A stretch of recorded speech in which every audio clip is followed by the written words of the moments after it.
Well, hello, and welcome to the Ram Show. It is November 4th, 2018. I remembered to look at the date this week. And so we've got an exciting, hopefully exciting, yeah, this is going to be interesting.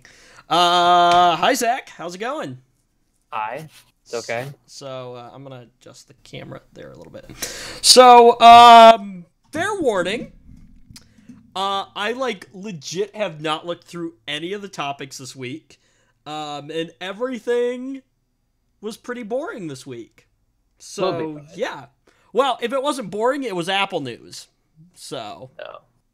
And I didn't want to, fill the entire show with just Apple.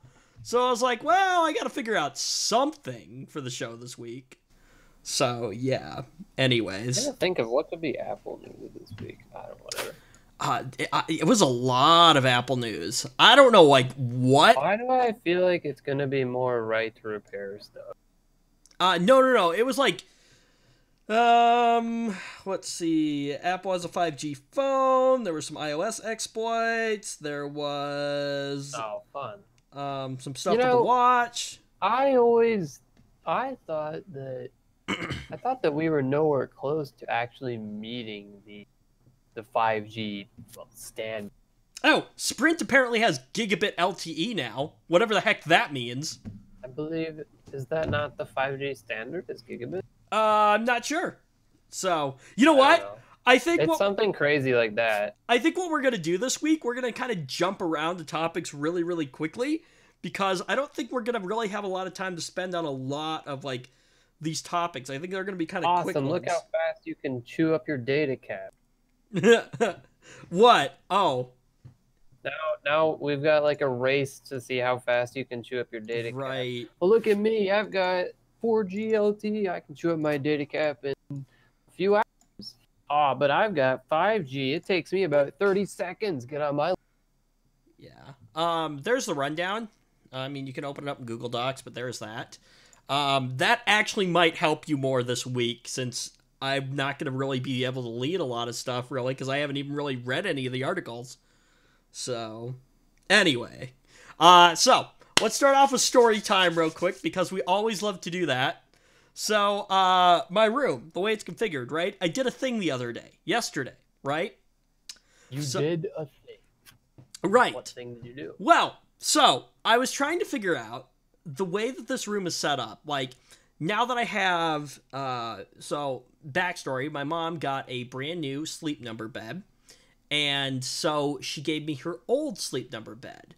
And some stuff needs to be replaced on it, but it's been great. And it is I think it's a queen. I could be wrong on that. Anyways, I had a double before, which was a tad bit smaller. So now I have a bigger bed. But I still have the exact same space that I had before.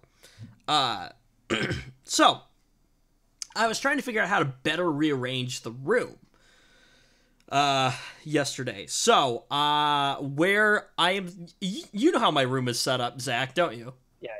So, where the desk is... So, backstory, real quick. When we first moved here in 2006, 2007 or so, remember I had my bunk beds, right?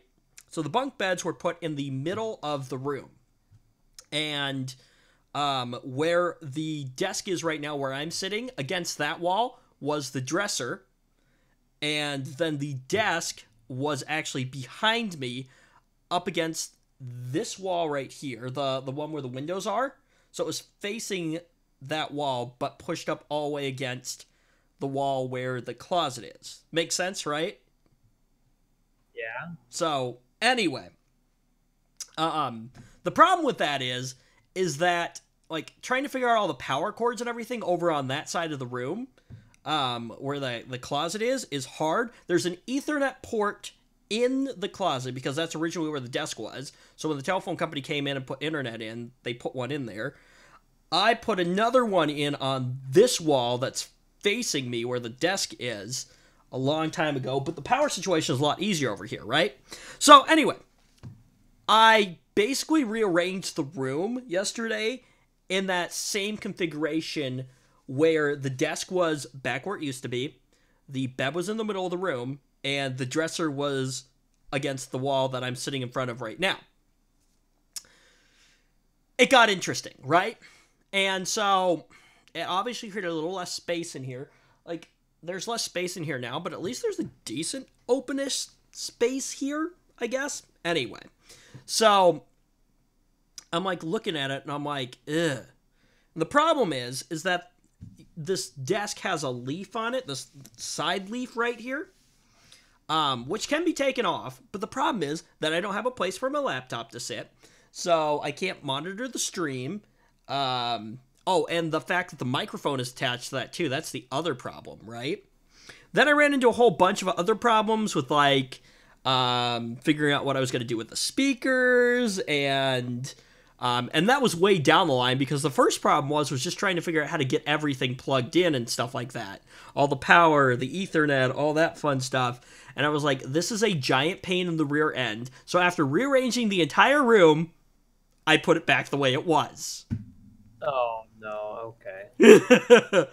So it was a giant waste of time, but I now know that the way the room is laid out right now is pretty much the ideal way to lay out this room.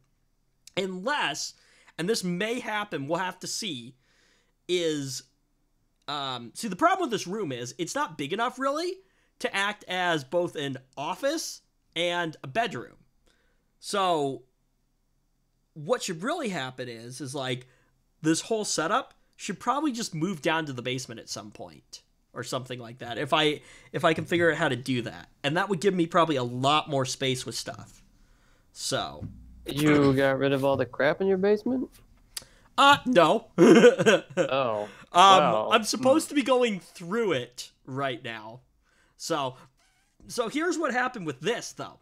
So the couch that was down there got taken out and has been brought upstairs, and that's going to be the new upstairs couch. The couch that's in the living room that was up here has been taken to somebody who does upholstery and is going to be reupholstered, and then that one's going to go down in the basement.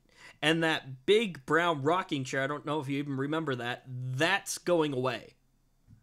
So, but the problem is, in the basement, is there is that desk down there in that back portion, and it's actually a sewing desk. So I have to figure out what I would do with that, and I have to figure out where, like, my setup would go, or whatever. So I don't know.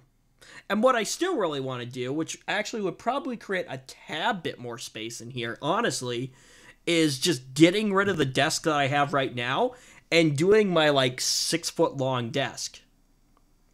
So, because then that would give me space to actually put the laptop, like, next to me on the side. So that would solve that problem and a few other things. But anyways, I don't know. I just need a better layout is what I need. So, yeah. But, like I said, I spent... more screens. Huh? What'd you say? More screens. That is always the answer. Actually, you know what? The theory behind the 6-foot long desk being 3 feet deep is so that the laptop will fit on there, right? But also, yes, that I could have 3 screens. Because then that way I could actually monitor the stream on one of the screens while still having another screen to be able to display stuff off of. Excuse me, which would be really cool.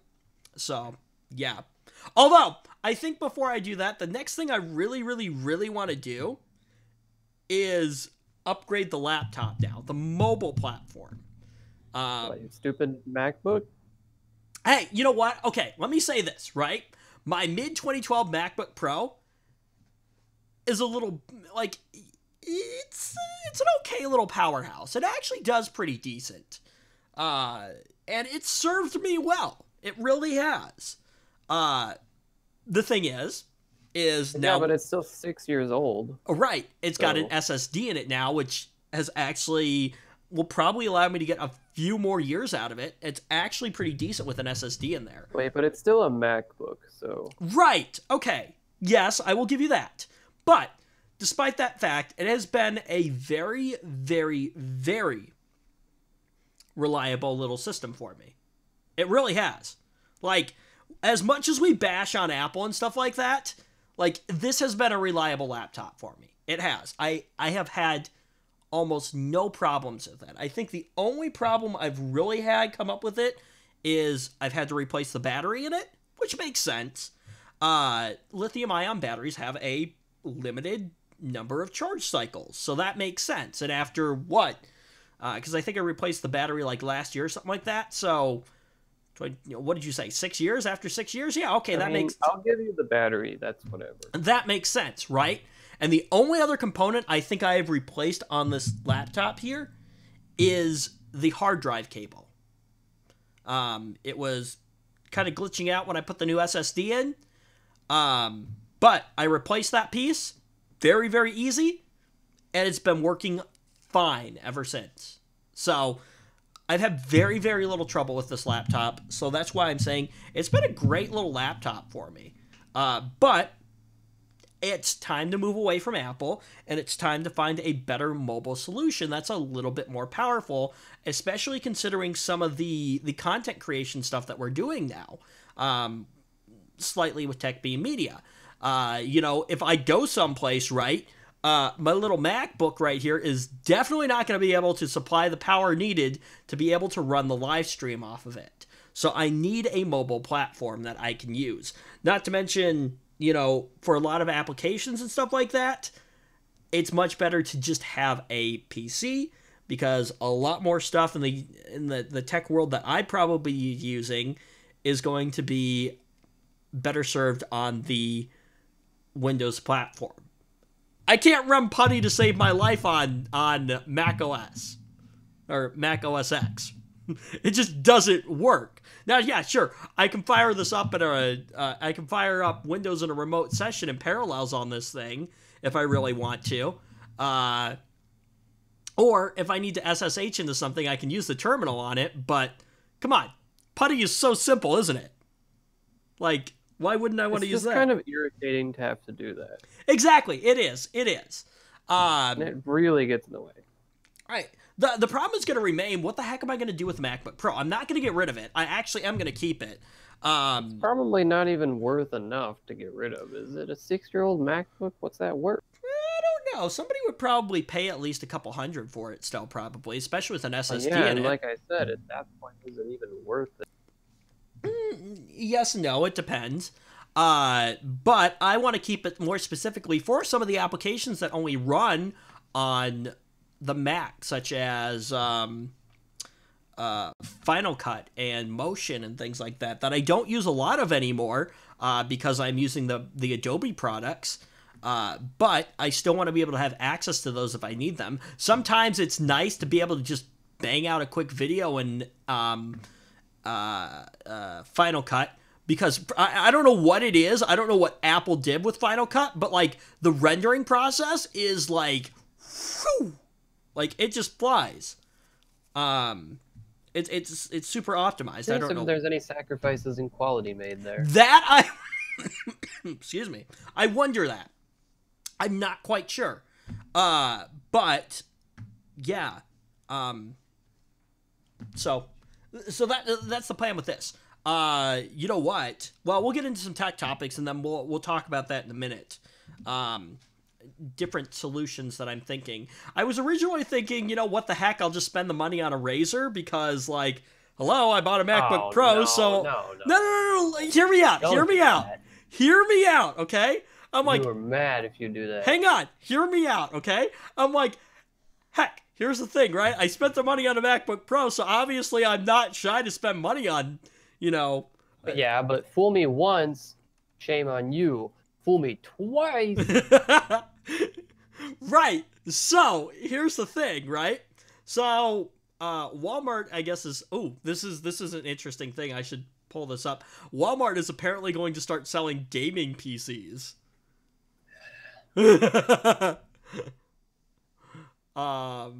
Yeah. I'll have to pull that story up in a bit. But anyways, that's a good one. Yeah. Hold on. Hang on. Where is it?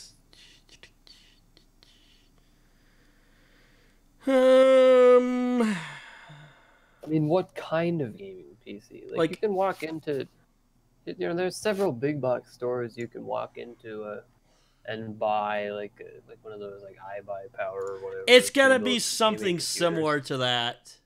So that's really the first thing that enters my mind when I hear that. It's probably just going to be those pre-built systems that you can buy online from some company. Right. Yep. Hold on.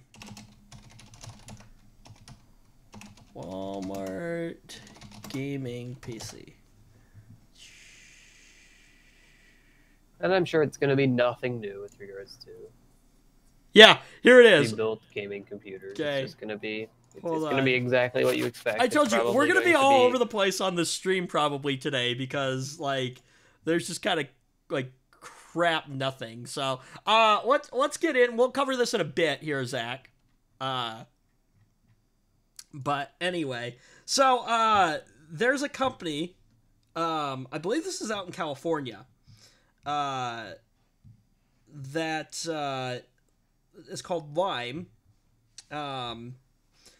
And basically, so they have like these motorized scooters that people can rent. So this says it's not just cars that we can call upon using our app to pick us up and take us to our destinations for a fee. There's also scooters, and even though they contain much less tech, they can still be quite dangerous modes of transportation, as Lime is just finding out. Some of Lime's scooters have the potential to set on fire. Oh, lovely, and I'm sure it's the battery doing it. Isn't it? Yeah, I'm sure it is. So this has forced the company to kill them remotely. Lime sources its scooters from a number of different manufacturers and offers a range of different models. Now, in August, it was discovered that there's a problem with the, you called it, batteries contained It's in the always the batteries, I swear. Always the batteries. Segway 9 batteries bots. blown up. If it's a gadget blown up, it's the You know what? batteries. Okay, you know What? what? This is something. This is one of those. It's just the right kind of stupid. Maybe I would love to take like some lithium-ion batteries, right? Oh no, and blow them up? Put Great idea. put them in a battery charger, and then turn the battery charger on. They will explode. So, now my boss has said this one is so we do battery replacements. So we take the lithium-ion batteries out of the phones, and then they go into a box, and then those get recycled. But he was like, it would be fun to take some of those, and then do like the take them out to like a farm or whatever like that, throw them up in the air, and then hit them with a shotgun and watch them explode midair. Which would actually be kind of cool. So anyway, yeah, but yeah. So that's one of those things where it's like, right, it's just the right kind of stupid. You know what I still really, really, really want to do, and we just all need to get together, me, you, and Joe at some point. Go on. Yeah, I think I already know where this is going. Then where's it going? Something about microwaving a hard drive. We still have to do that. You know, okay, see, here's the problem now. Because we're all split up, we need to do, like, a Tech Beam reunion kind of thing. And, like, I don't know, come up with... You know what we really need to do? Wouldn't be too difficult. It wouldn't be too difficult. You know what we really need to do, though, Zach? Is... Because I dropped the ball on Redmond, I should have just recorded some stuff and done like a vlog style of me putting it together. We really, really, really need to convince Joe to save some money up. And then we all get together. What, and get himself a nice computer? Yeah, and we build his system. And we actually do a video on it. That's what we really need to do. Honestly, I'm surprised he hasn't done it already. Yeah, I know. So, remember his little system that he had that we upgraded for him? Yeah. So he's having that problem where the drives aren't showing up or whatever like that. And I tried to walk him through it. And I don't know if there's a bad SATA cable somewhere or something is misconfigured in the BIOS. And because I can't actually visualize it, I don't know what's wrong with it. And he doesn't know what's wrong with it. So Yeah, that's... I don't know. What can you do about that? you know what you should do if you're feeling That's one of those nice. cases where it's just like, unless I can see this for myself... Right. I can't help you. And that's what I'm saying. You know what? You should be nice, Joe, or not Joe, Zach, and go help him out. Oh, come on. What do you mean? Ugh. Okay, It is a far shorter drive for you than it is for me. I know it is. You're right. You should be nice and go help him out. So, but no, that's what we need to do. We need to convince him. Maybe. Probably could do it, but we need to convince him to, hey, you know Joe's the one that needs a little help sometimes, so we should help him out. And I would do it if I didn't live like 2.5 hours away. So, but no, that's what we need to do. We need to convince him to actually, like, buy the parts for a system, and then, you know, once those parts are there, then we need to do a little Tech Beam reunion and make a video on it. That would be a lot of fun. Especially since I know that Zach would not shy away from that, because he's like, I'm all for putting together a computer. So, that's what we do. Right. So, anyways. Can you blame me? No, it was a lot of fun. The thing is, I think the way we should play it is we should let Joe try to put it together himself, and we'll help him. What do you think? Probably. Yeah. I'm sure it'll make for some comical video content, but at the same time be fun for us, and he still gets a system at the end of it. So, anyways, kind of a newbie builds a computer. So, no, that might be a bad idea. I was gonna say, not the whole idea of him trying to put it together. The idea of this, because I thought it and then verbalized what I was thinking, I was like, do we just set him loose for like 10 minutes and see how far you can get? But I feel like that could end up bad. Like, something's going to get bent. You can hardly do it wrong. Yeah. What components do we not allow him to do? And do it wrong, but it's getting more and more difficult. Okay, you know what? Popping the IO shield in, putting the motherboard in, stuff like that, I feel like he should be able to do. Well, even then, like, plugging in stuff, most stuff will not let you plug it in. Right. You know what? Okay, so you just make the, like, it's that thing, you know? If it's not going in, don't force it. Right. Exactly. So, yeah. If it doesn't want to go in, there's a reason. Right, exactly. And the reason is probably because you did it wrong. Yeah. Oh, like me plugging the fans into the wrong fan header? Oh, and then reading the board upside down, and realizing that the postcode on the board was actually another postcode. You said you did that too, didn't you? You were reading the postcode upside down? Oh yeah, I totally did that. And you're like searching it on Google. Like, why am I getting this error when what? Right, This and you're flipping irrelevant. you're flipping through the manual, and you're like, where the heck is this postcode? The worst is though. No. It was a legitimate postcode, but I was wondering how it was happening because it just seemed like something that was completely irrelevant. I forget what it's claimed to be, and then I turned it around, and it was like, ooh, memory. Okay, now we're getting... So the postcode upside down was actually a postcode that was there. It was still legit. Right, so that's what my problem was too. Looking at this legit postcode, and it was like, Yeah, that was what my problem was too. The postcode that came up that was actually upside down was actually a legit postcode, except for the problem was it was reserved for something that didn't have anything there yet. It was one of those. Like, reserved for future use. So I'm like, what the heck am I supposed to do now? I have no idea what this postcode is. But I'm getting a postcode. Like, what? And then I finally realized it's like, oh, the board's upside. I'm reading it upside down. Oh, that's what this postcode is. Oh.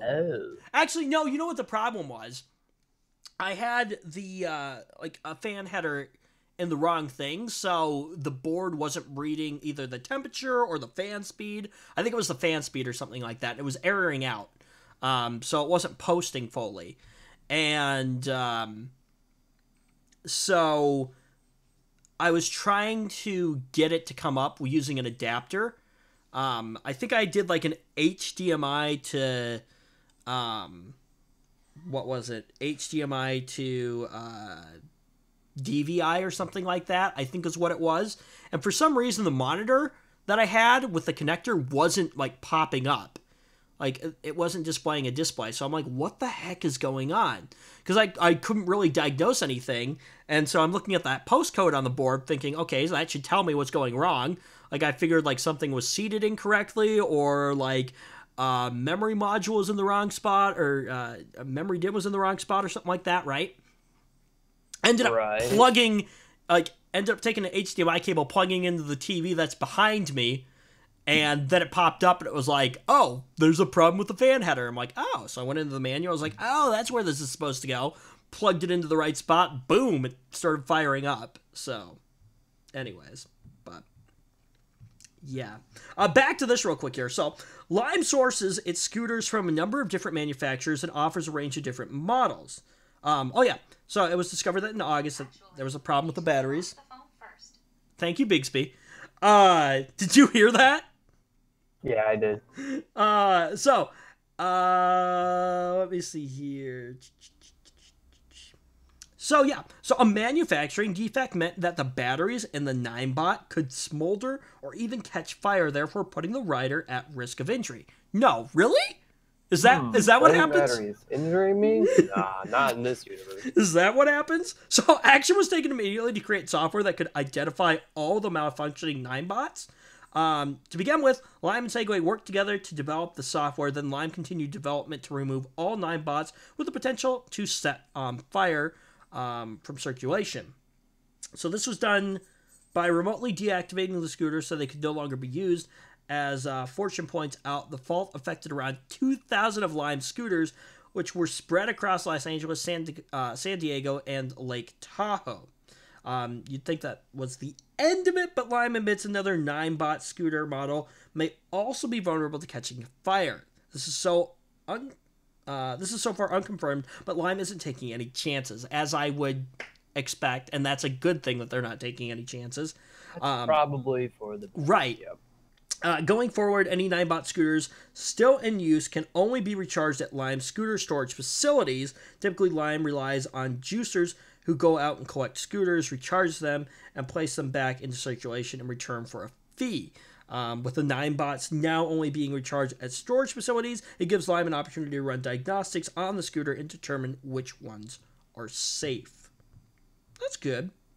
So, I don't know what it is. Like, what is the deal with, like, battery problems? Remember we had a ton of them in 2017? Well, I mean, to be fair, a battery issue is one of the few things that could actually cause a device to just straight up explode.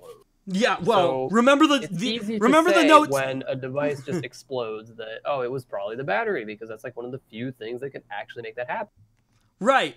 Remember the Note 7 though? Like, that's what I'm talking about. Like, there were just so many different, like, battery related problems for a long time there. Yeah, there was quite a bit going on there. So, all right. Moving on to our next topic here. Phones with foldable screens have felt like they're on the cusp of arriving for years, right? But outside of a couple of concept designs and trailers, we have yet to see one receive a proper release. However, Royal Corporation could be about to win the race with the Flex Pi, I think is what that is. It's a tablet-sized phone that can be bent into a shape the size of a small paperback book. Tell me what you think about this, Zach. I'm not entirely sure I see the appeal. Yeah, I think, Maybe I do. I think you're right. Well, okay, hang on. Like, I've just never had a moment where I thought, gee, I wish I could fold my... Let me see. I think the only... That's one of those things where it's like, thanks for that, but I'm not paying extra for it.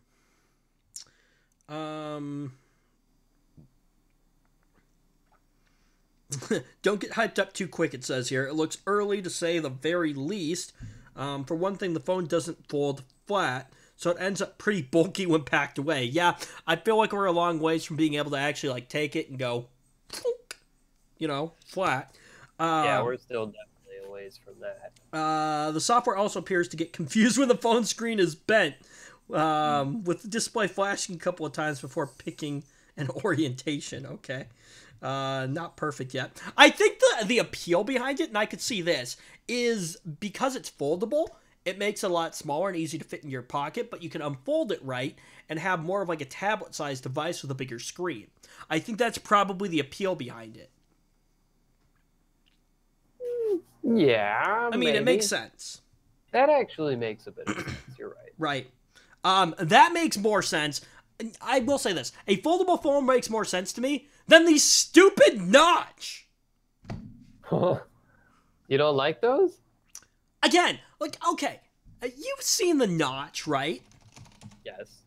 I remember we had this discussion. Right. I forget where that discussion even went, but I learned what the notch was when you referred to that. Great. Right. I don't know. Didn't you say that you didn't like it because it sort of defeated the purpose of having the screen go all the way to the end? Yes, exactly. Okay, so I'll give you that. That makes sense. yeah, hold on. Let me flip back to that real quick there. Yeah, so did that not work? Hold on. Blink. There you go. That's the picture I'm looking at right now. So, no, it completely defeats the purpose of... I actually don't hate it. I don't care. It's a thing. It's whatever. Okay, explain to me... Hang on. Let me make my argument again, right? Okay, so here's the thing, right? So, it comes down to provide a space for the speaker and the camera. Okay, that makes sense, right? But here's the thing, okay? Why do I want... And the theory is, when it's in this orientation right here, is that your notifications stay up there, right? Okay, your notifications stay up there, and you have a screen that now goes basically from top to bottom of the device, right?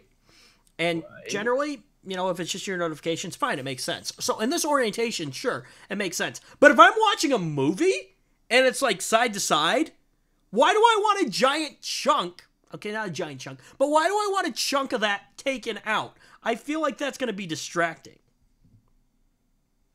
I don't know. Or maybe it's one of those things that you get used to, but I just think it is a dumb idea. Okay. Yeah, and this is why phone fair. manufacturers right now are working on fitting everything under the glass, under the screen. See, that's probably the answer. I was gonna say that's probably the answer. It is the answer. Someone's gonna figure out how to do that, and then bingo, no more. What you call it? No more notch. What did you even call that thing? Notch. Yeah, it's called the notch. No more notch. Okay, so No more explain notch. to me why it's not a big deal for you. I just don't care.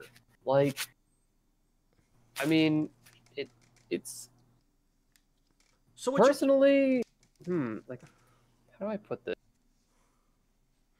If it were there or if it weren't there, it's a non-issue for you. It would not have any effect on whether or not I would purchase a. So it's a non-issue. Whether it had the notch or no notch, it's whatever. I don't care. Right. Okay. So the Google Pixel. I just don't. The new Google Pixel has a notch in it, right? So if you were in the market for a new phone, you were going to go pick up the Google, what is it? The Google Pixel, right? You'd have no problem with the notch in there at all. No, I wouldn't care. I don't know. I feel like you'd probably get used to it, but I just think it's dumb. Like, again, what is the point of having a screen that goes all the way top to bottom when there's a chunk of that screen taken out? Oh, I won't argue that. It makes what you're saying totally makes sense. That's my problem with the notch. Like, I just don't care. It's like, if you're gonna give it to me, fine. Right. I'm with you there. I'm like, okay, if somebody's gonna hand me a new Pixel, I'd be like, here's a new Pixel, 2 or 3 or whatever number we're on right now, right? I would happily take the phone. Gonna give me that feature, that feature even, like. I would probably get used to it. Get used to it and be okay with it, right? But I just think the theory behind it. If my dinosaur phone suddenly got that feature, it would not change anything. Right. But, like, that's the thing. Like, the theory behind it, right? The theory where it basically is taking a chunk out of this, supposedly, top to bottom, screen, right?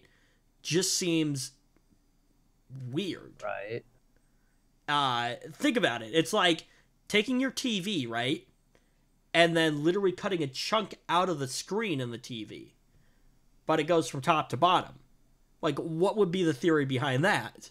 Well, to be fair, that extra portion was not there to begin with. That is true. But now the thing is like, so in a normal setting, like it is sitting right now, right, where your notifications are up there, great. It gives your notifications a place to live, doesn't really affect anything else, right? It's that theory of when you turn it to go watch a movie or something like that, because in the 16 by 9, right, in the 16 by 9 aspect ratio, right, where it goes all the way across the screen, all of a sudden on the left or right side of your... Wouldn't it just not go into the notch? No, it does. That's the theory behind the... It does? I think it does. I bet there's something. There probably is some software stuff that could probably make it not do that, but I bet there is. But I think it does. I think it does. And that's, I don't know. I don't have one, so I don't know for sure. But if it does, that right there, that is the part that doesn't make sense to me. Now, all of a sudden, depending on which orientation you have your phone, now you're taking a chunk of whatever it is that you're watching out of the video.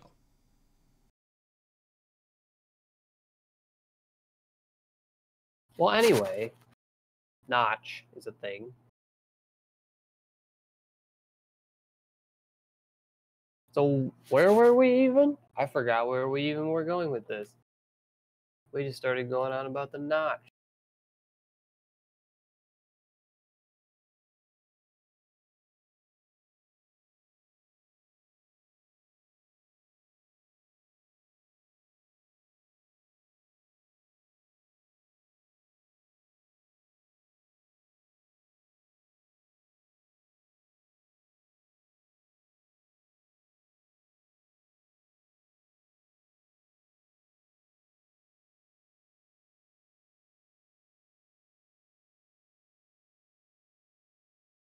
Are we still here? What's going on? I can't hear you anymore. I don't know what's the deal with that. Oh, okay. Thought my internet was just taking a dump again. It always does.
I think. Not to the trick.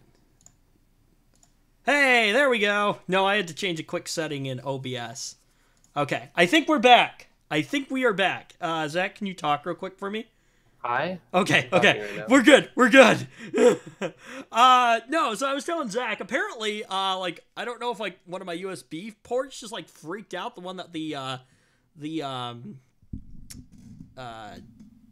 like, microphone was plugged into, or what exactly happened there. But, I think we're good now? Yeah, okay. That was weird. Sorry about that. I think that's the first time we've had a problem, like, actually during the show where I've had to stop it for a long time now. So, I would say that's pretty good. Yeah, that's not bad. I would say that's pretty good. Okay. What were we talking about? No, I was talking about the way we got into that conversation was because we were talking about the foldable phone, remember? And then I was talking about Scream Real Estate. Yeah, now I remember. And then that brought up the whole theory behind the screen going edge to edge. And then, of course, the notch in there, and the reason behind the notch is so that it gives a spot for not only the speaker, but the camera as well. So, anyway, that's the theory behind that. Okay, moving on. Moving on. That was interesting. I don't know if that... What just happened? Hold on. What? Okay, Zach, are you still there, right? Yeah. Okay. Never went anywhere. Hold on.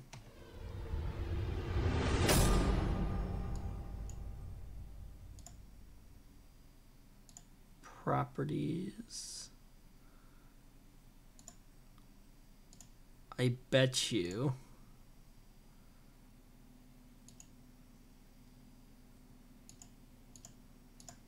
What?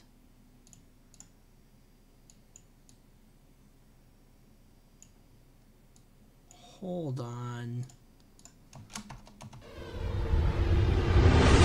Okay, that is weird.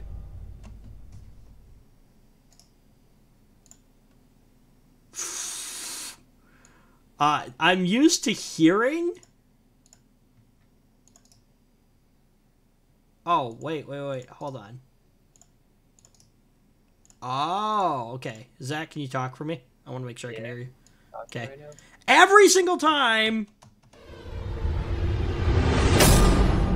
What is going on? All right, I'll have to play with that later. Everyone's like, if people can actually hear the... Hold on. I'll have to play with that later. Okay.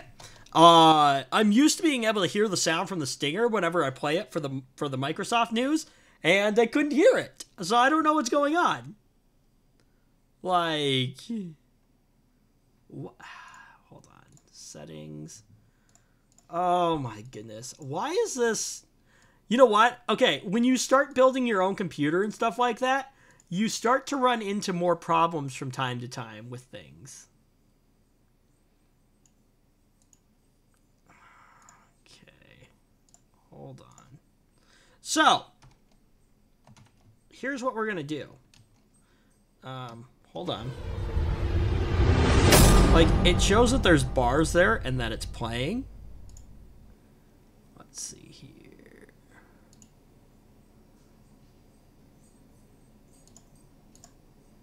Monitor and output.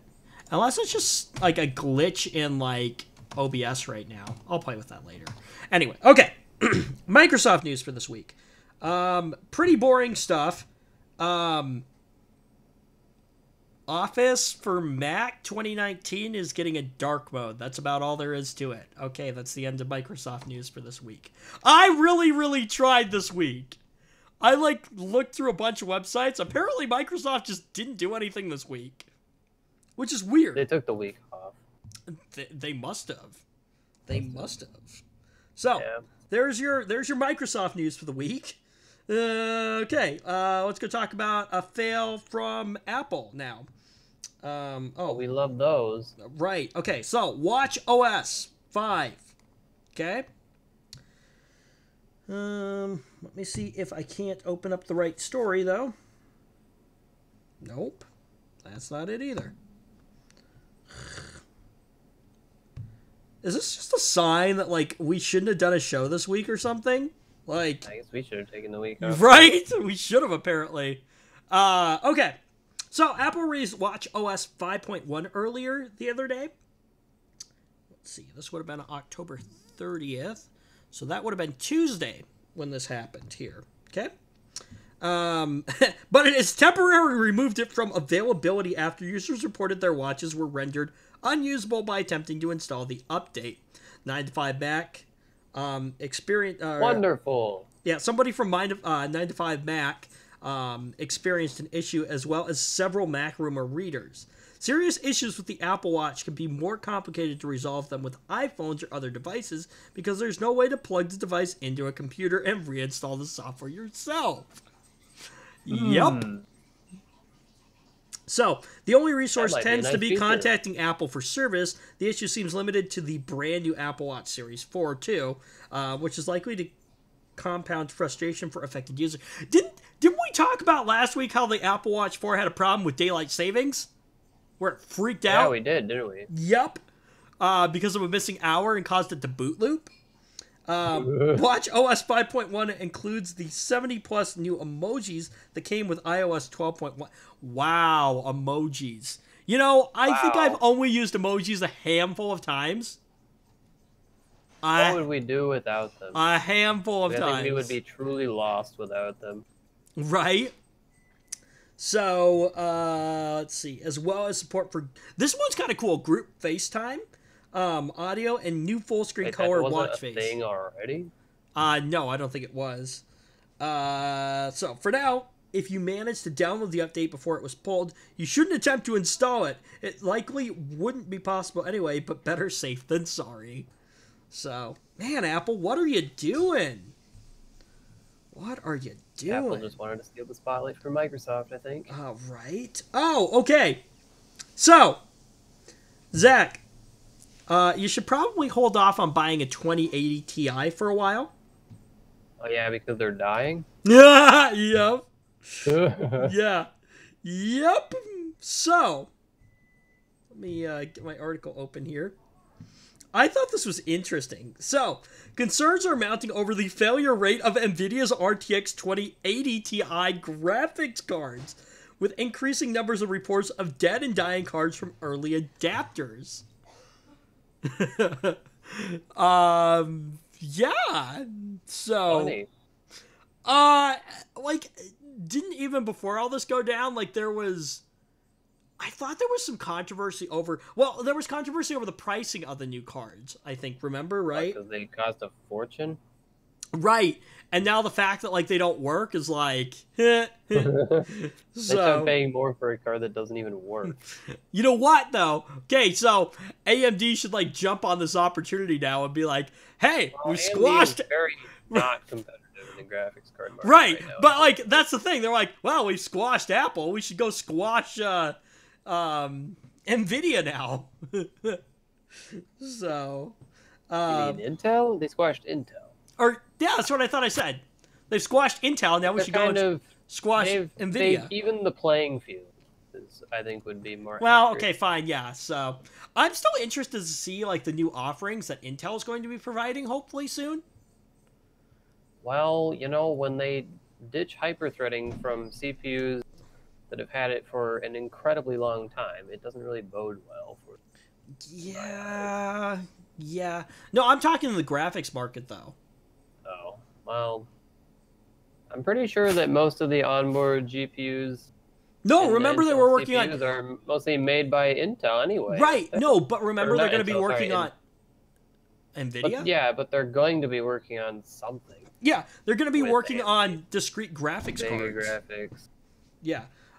So no. Oh, I thought you meant the CPUs with Vega graphics. No. You're talking about discrete graphics. Yeah, cards. yeah. Yes, Remember? Yeah. Intel's going to be working on discrete graphics cards.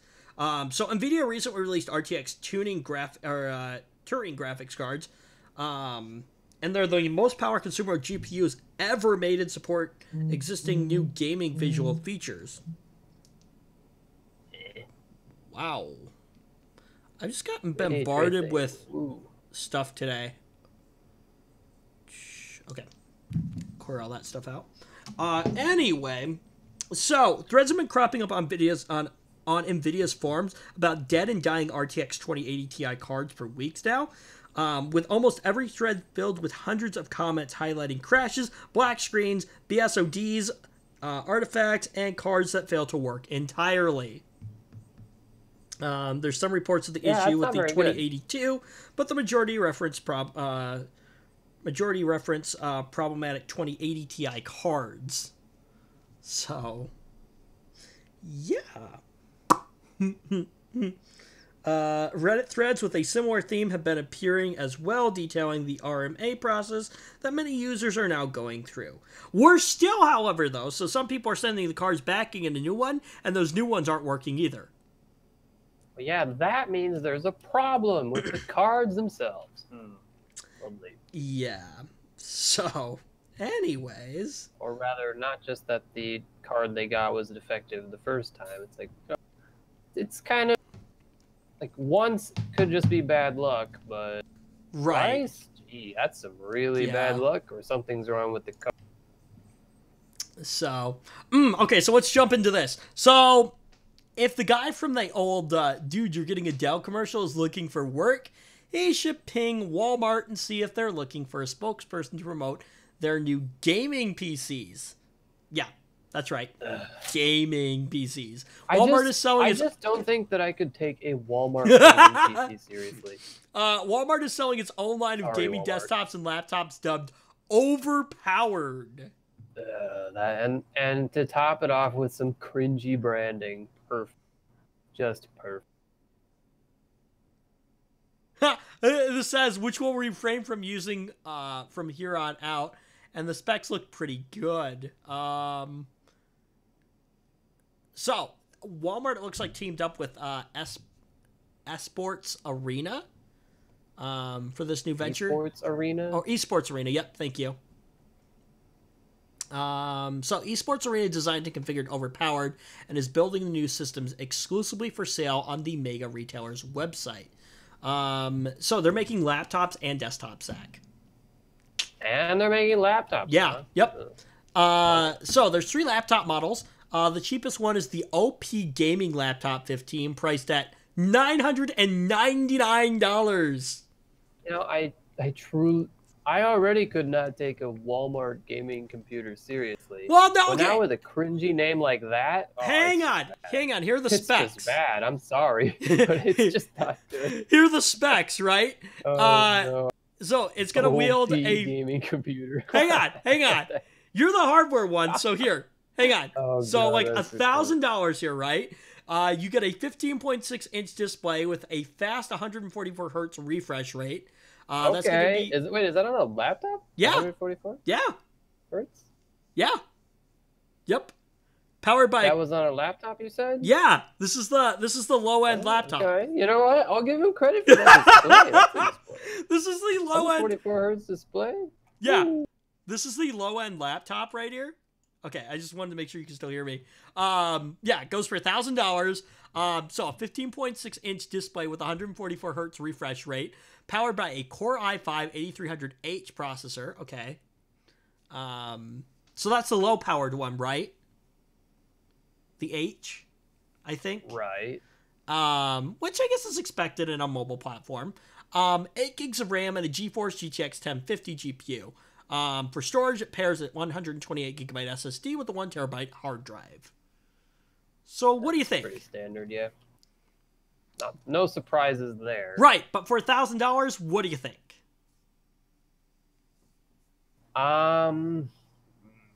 You said it was remind me, it was a 1050 Ti. Yes, it's a 1050 Ti. No, 1050. You know what? 1050, not Ti, just a 1050. What? Just a 1050? No, I don't care anymore. Nice 144 hertz panel that you will never get 144 frames per second on because of that crummy GPU. Next model up. Here's Not where. really a GPU for 1080p 144 hertz Okay. gaming. Next model up here. They unveiled a Plus version for $1,399. It bumps the specs up to a Core i7-8750H processor, 16 gigs of RAM, and a GTX 1060 6GB GPU. You also get a 256GB SSD with your 1TB hard drive. Remember, That one costs how much? like 1,400. 1,400? I think there's even a few 1070 notebooks that are at that price point. Like, that's ridiculous. Now, finally, the 17-inch version. It's built around the same CPU and GPU, but with a whopping 32 gigs of RAM and a 2 terabyte hard drive, as well as a 256. Terabyte? Yeah, 2 terabyte hard drive, as well as a 256 SSD. Get a sell for $1,700. Now, all three feature mechanical keyboards with RGB lighting because it is 2018. Because it's 2018 and everything has to be RGB. 2 USB 3.0 ports. What? Only 2? A USB-C port What are and the a rest USB 3.1 or are the rest garbage? No. Okay, so it looks like there's 3 USB ports. USB Type A. There's 2 3.0, 1 2.0, and 1 USB-C. Oh, okay. Yeah, okay.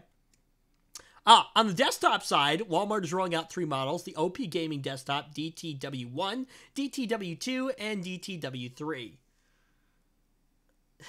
We need better naming schemes. OP gaming desktop. That just sounds so stupid. So each one of these is going to sport an i7-8700 processor underneath the hood. Walmart didn't go into great details on these systems, but did indicate that the DTW1 has a GeForce GTX 1070 GPU, the DTW2 has a GeForce 1080, and the DTW3 has a GeForce GTX 1080 Ti. I'm honestly kind of surprised that Walmart even deems there to be a market for this.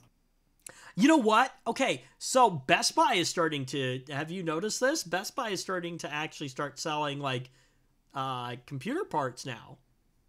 Processors, motherboards. Hardly. Huh?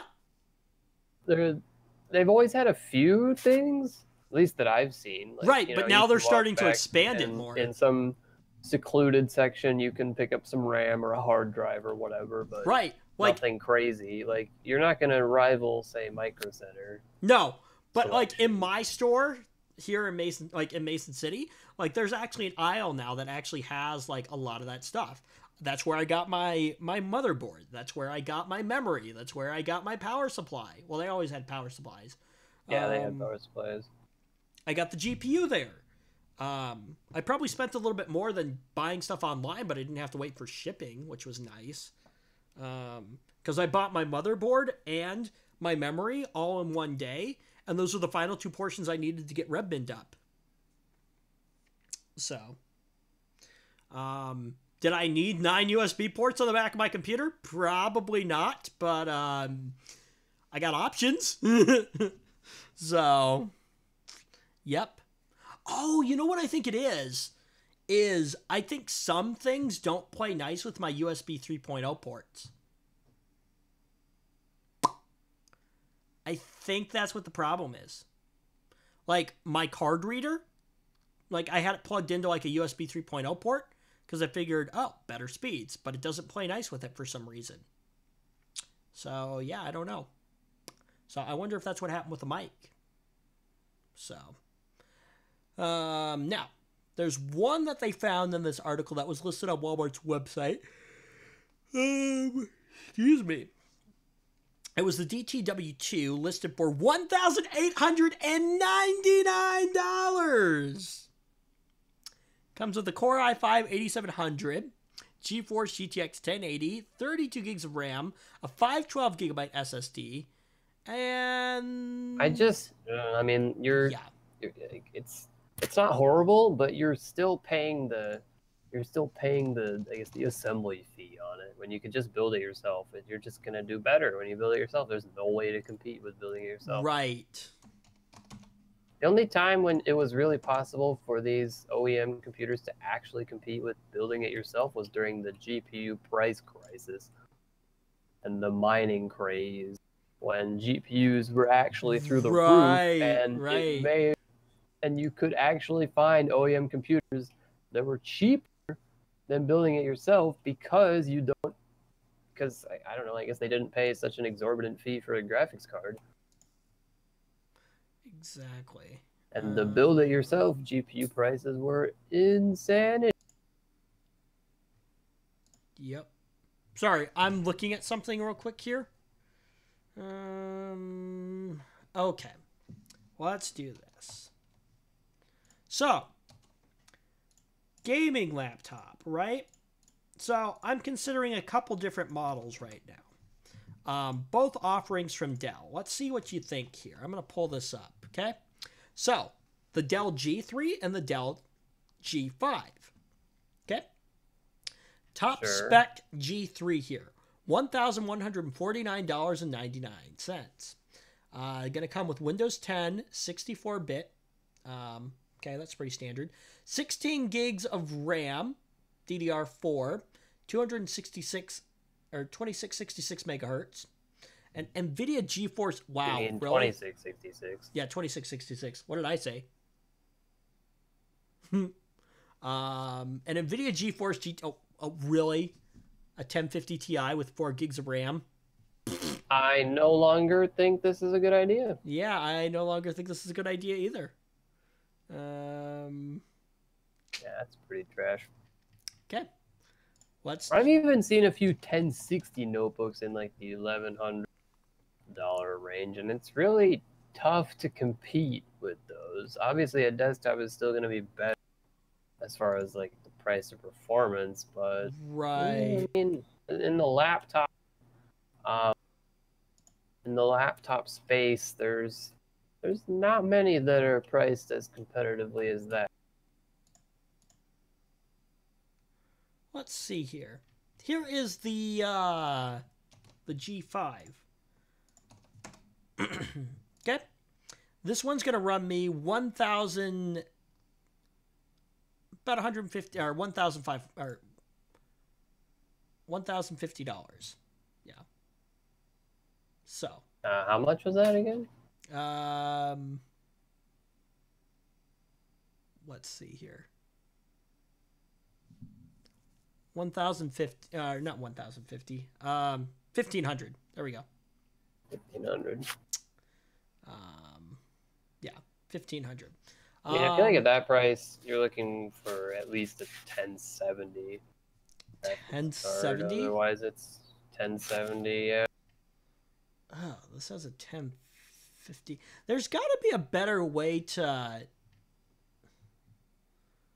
customize. I don't know. I typically surf sites like Amazon and Newegg for stuff like that. See, here's what I need. I need Zach. It's so much easier to get an overview of what you're looking at. That is true. See, this is what I need. I need Zach to source me a new laptop. Find you a laptop? Yeah. I know you can find a laptop. Come on. Yeah, but you're going to source better. Besides, I value certain features more than you, and you value things that I don't care. Okay, yes, but you basically helped me pick out the parts for Redmond. Okay, fine, but so dude, there's gonna be that disclaimer is that there might be things that I care about that you don't. Right, that's why I tell you what I care about. And you know what I care about. I care about content creation more than I do about being able to game. Well, yeah, I would those say two things kind of go hand in hand. I would say minimum has to have 16 gigs of RAM, has to at least be a 1060 in there. Any computer, any laptop, or even just computer. You know what? Okay, let me tell you this. Is like, yep, you'd better have 16 gigs of RAM, or else you are just something comparable to what Redmond is. Maybe a tad bit less underpowered in term, like, you know. But I would say 16 gigs of RAM. I mean, your computer's not underpowered. Are you talking about the graphics card? Yeah, probably in the graphics area. But I would say at least 16 gigs. You definitely didn't splurge there. Yeah, well, that's what you recommended, was a 1060. Yeah, I did. You recommended 1060. Reality, I recommended. I'm fairly certain I recommended either 1060 or 580. It was like you can't really go wrong either way. right.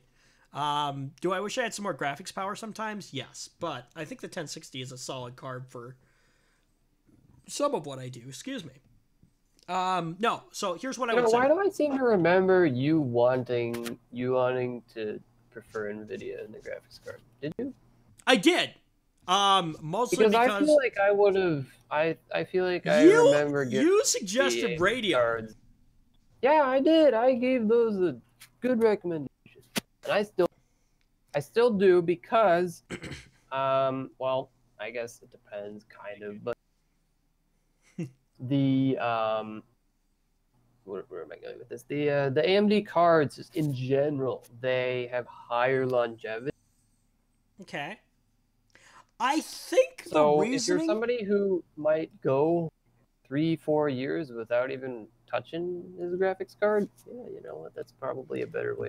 I think the reasoning you have a behind... 1060, so... Well, yeah, but I think the reasoning behind going with NVIDIA was the compatibility. Isn't there some software? Yeah, compatibility. After Effects, really Premiere Pro, things like that.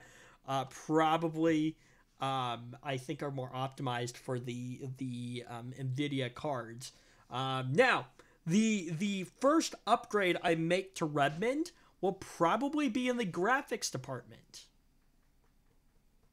So, I may take this 1060 here and swap that out for, you know what I do? I should sell the 1060 to Joe for his new system and then pick up a 1080. 1080? Or 1080 Ti. Actually, you know what? I didn't really look into this at all, so I might just be talking complete garbage. But I've heard a few rumors and a little bit of buzz about some kind of modifications that you can do to a Vega 56 to just make it awesome. Huh. Interesting. And I don't know. And I feel like I remember it also being something to do with you can basically flash it into a Vega 60. Right, but I thought the problem with Vega was that it got like it didn't do very well with gaming. Bad. No, well, actually, I think the biggest problem with Vega was that it just guzzles power like mad. Oh. The power consumption was like insanity. Oh, really? In the hundreds of watts. But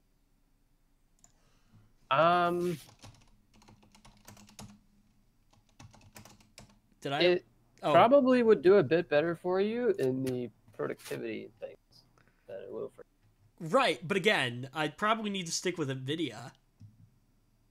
If it's compatibility you're worried about, it's that I don't know about. Yeah. That I do not know much about in terms of what you're looking for. Let's see here. Yeah, so let's listen. Okay, so here we go. Okay.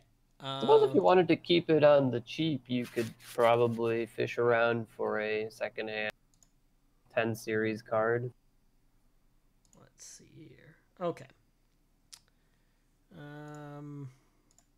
Hold on. I'm looking at Asus's website real quick here. Okay. Because I really do want to start thinking about what it is that I'm going to get for a laptop. Oh, these aren't going to give me any prices. Basically, here's what I'm looking for. Okay, I want a gaming laptop because of the extra power that it's going to provide me. So something with at least 16 gigs of RAM, something with a 1060 in it. I would caution that you make sure that you actually have a real solid use for it. It will be my mobile platform for doing video editing and things like that on the go. Right. And make sure that you actually really truly deem that worth your money. Yeah, I do. Okay, awesome. Get one then. Think of it this way, though, that's what the purpose behind it is. The thing is that it's not something that I'm going to be using very, very often, probably, in that use case, But when I need to be able to, I need to be able to. Does that make sense? Right. So, in reality, okay, Redmond is my main system. That's where most of that kind of editing work would be done. But if I'm on the go, I need to be able to have something that's reliable. It doesn't need to be necessarily as powerful as Redmond is, but it needs to be capable. That's the thing. Yeah, I get what you're saying. It needs to be capable. So that's why I would honestly be okay with probably taking a 1050 in it, because the 1050 is still going to be capable, and I don't need something quite as powerful. I would probably, though, say 16 gigs of RAM, a 1060 at least in there. It's got to have an SSD in it. The problem is, I think that if you're gonna go for a 1050, you can do it for less than that. Like, there's nothing wrong with a 1060 in a laptop. Just for that price, it was not good. right. So that's what I would say. So here's my criteria for you then, if you're going to look for something. Okay. Let's say a 1060, right? It's got to have a 1060. It's got to have 16 gigs of RAM. Got to have an SSD in it. The bigger the SSD, the more preferable.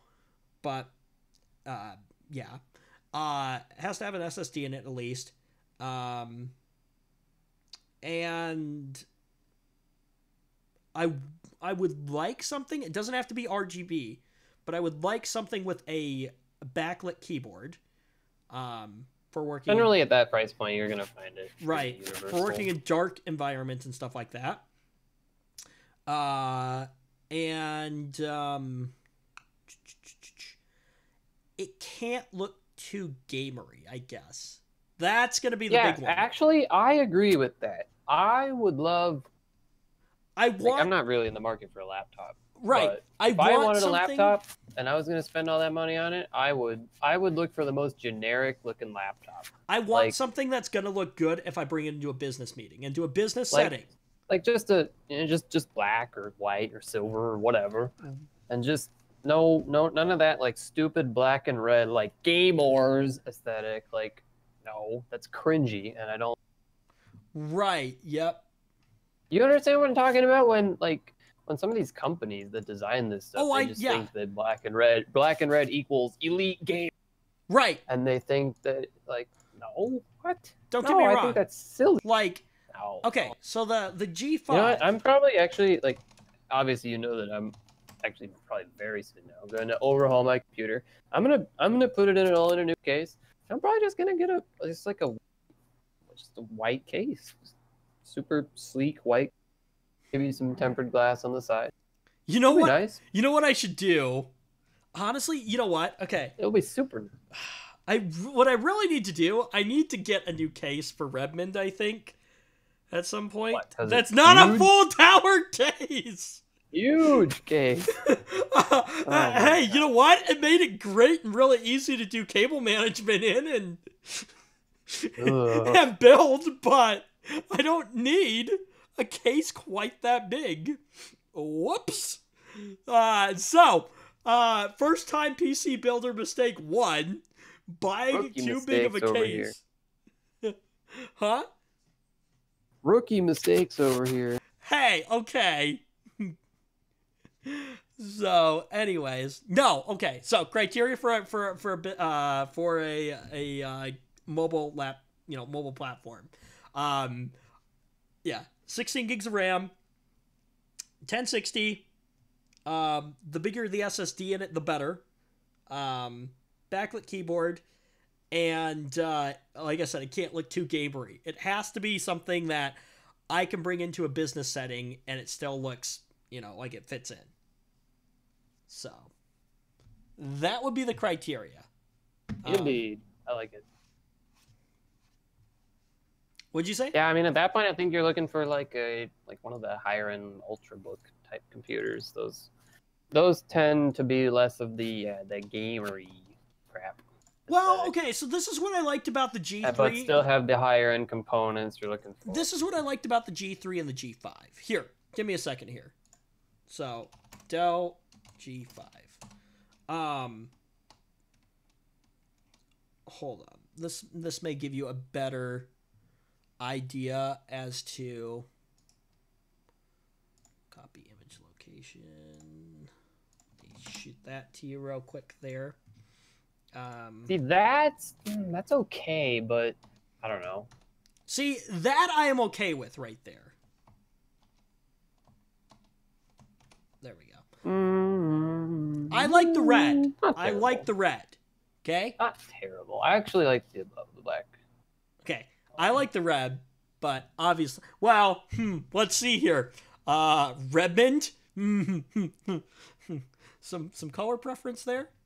So, there's the G5. Here's the G3. Hold on. Let me find a good picture of this. I don't think that's it.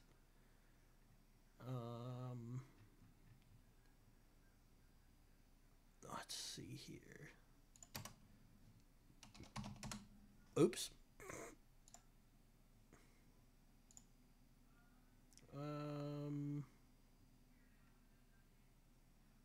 Yeah, where's the G3? So this is the hold on. I got too many tabs now, or too many windows. There's the G3 right there. Not bad. Right, so that's kind of what I'm looking for in terms of, like, it can look a little gamery, but, like, I don't want, like, full-on gamery. You know what I mean? Like, yeah.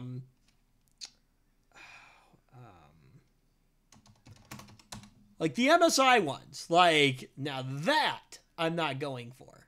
Oh no, those are just huge anyway. Right. Okay, so I was at Walmart the other day and they had one of the MSI ones on sale for like under $1,000 with what I thought were probably okay specs. I don't know if they were selling the floor model because the floor model had a busted screen, so that could have been part of it. I don't know. But anyways, I was looking at it, right? And I was like toying with the idea. I was like, do I just buy it because it's, you know, a pretty decent price, what I thought to be, you know, it was under $1,000. And I'm like, I just buy something.